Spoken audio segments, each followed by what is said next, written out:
This is FantasticFiction.com. It is a database of fiction titles and includes the bibliographies for over 40,000 authors. Today we're going to search by author by selecting the author tab at the top of the page, and then we're going to write in the name of an author.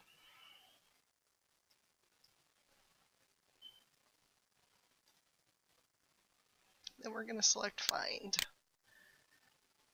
This will give us the author's page, and it will include his or her full name, date of birth, any pseudonyms the author has written under, and includes live links to current pseudonyms.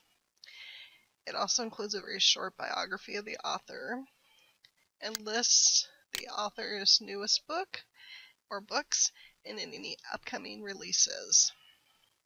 It then lists the author's bibliography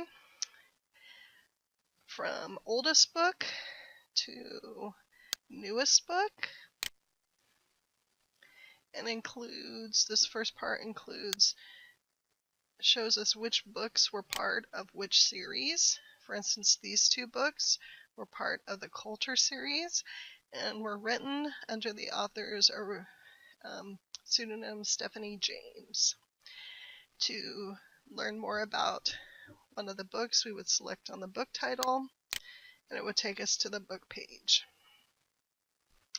And that's how to search by author on FantasticFiction.com.